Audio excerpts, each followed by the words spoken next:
আমার উচ্চতাটা কম, সাহসের উচ্চতা নয়, এটা আমার ফিজিক্যাল উচ্চতা, সাহসটা অনেক বড়। তো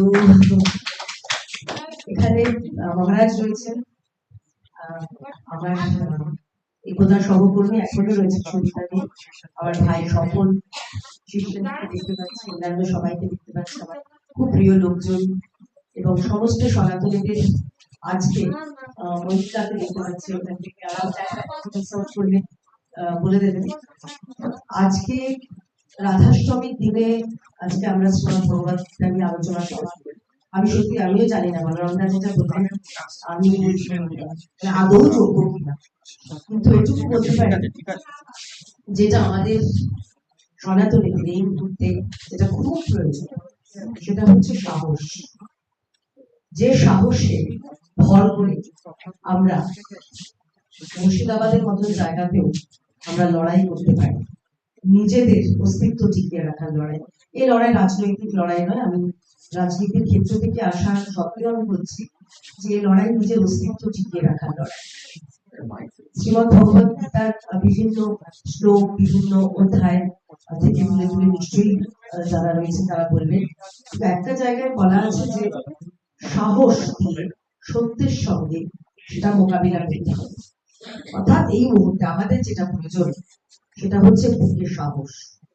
তা না হলে আমরা আগে মোথাবাড়ি দেখেছি, পরবর্তীকালে মুর্শিদাবাদ দেখেছি, তারপর মহেশতলা দেখেছি।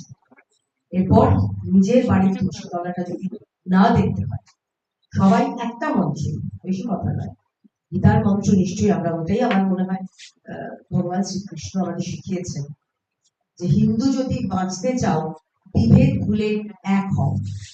আমাদের মধ্যে কে কোন জাত, কে নমশূদ্র, কে মাহিষ্য, কে তিলি, কে সৎ, কে ব্রাহ্মণ, কে কায়স্থ, মাথায় রাখবেন না।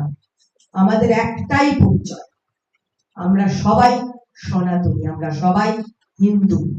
এবং এই পরিচয় নিয়ে আমরা হাজার হাজার বছর ধরে বিভিন্ন সময় বিভিন্ন ক্ষেত্রে অন্যান্য দেশ থেকে, পারস্য থেকে, শুধু ইংল্যান্ড থেকে আমাদের কবজা করতে এসেছিল, পারেনি। একটাই কারণে, আমাদের একতার কারণে, সাহসের কারণে।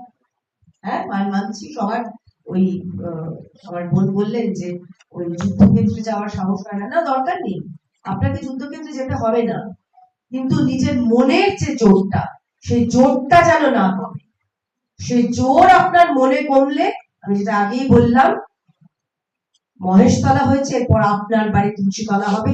আপনি যদি মহেশতলার পাশে না দাঁড়ান, আপনার বাড়িতে যখন এরকম ঘটবে আপনার পাশেও কেউ দাঁড়াবে না। আমরা সবাই কাঁকড়া হয়ে যাই, কেউ ওপরে উঠছে তাকে টেনে আগে নামাও। কেন ভাই? আমরা তো পিঁপড়েও হতে পারি, এইটুকু শরীর, কিন্তু তাদের একতা দেখুন, তারা নিজের থেকে 10 গুণ বেশি ওজন মাথায় বহন করতে পারেন, শুধুমাত্র সাহস, শুধুমাত্র তারা ঠান্ডা মাথায় প্ল্যান করেন বলে। আমি আপনাদের কাছে শুধুমাত্র এই অনুরোধটাই করব, আমরা আমাদের অস্তিত্ব, আমাদের শেকড় হাজার হাজার বছরের পুরনো। আরে কেউ পারলো না, কত ওগল মোগল কত কিছু এসেছিল, কেউ পারেনি আমাদের বিশ্বাস, আমাদের ধর্মকে আমাদের থেকে সরিয়ে দিতে, তলাতে। এখনকার যারা তারা কোন খান চাখা, কেউ পারবে না। নিজের মধ্যে আমাদের প্রত্যয় থাকে, সেই প্রত্যয়টা নিয়ে আমাদের আগামী দিনে এগোতে হবে। সামনে লড়াই আছে, আমাদের নিজেদের অস্তিত্ব টিকিয়ে রাখার লড়াই, রাজনৈতিক লড়াই নয়। আমাদের জীবনটা, আমাদের যে প্রজন্ম কেটে গেছে, কিন্তু আমাদের পরবর্তী প্রজন্ম, তারা এই বাংলায় থাকতে পারবে, তারা পশ্চিমবঙ্গে থাকতে পারবে, এটা জিজ্ঞাসা করুন। এবং সেই মতো যেটা সম্ভবত 5700 মনে হয়, 5700, যেটা যুদ্ধক্ষেত্রে এক কৃষ্ণকায় তরুণ বলেছিলেন, যুবক বলেছিলেন, সেইটাই মাথায় নিয়ে আমাদের এগোতে হবে। ভরসা সবার সঙ্গে, একাত্ম বাবা, কাউকে ছোট বড় উঁচু নিচ কিচ্ছু না দেখা, সামনে লক্ষ্য অবিচল রাখতে হবে। তাহলেই অধর্মের বিরুদ্ধে ধর্ম আবার স্থাপন হবে। পশ্চিমবঙ্গে স্থাপন হবে, ভারতবর্ষ হয়েছে, পশ্চিমবঙ্গে স্থাপন করা খুব জরুরি। এটা মাথায় নিয়ে আমরা এগোবো, ভয় পাবো না, সবাই মিলে এগিয়ে যাবো। আরো একবার বলে দিচ্ছি, হিন্দু যদি বাঁচতে চাও বিবেক ভুলে নমস্কার।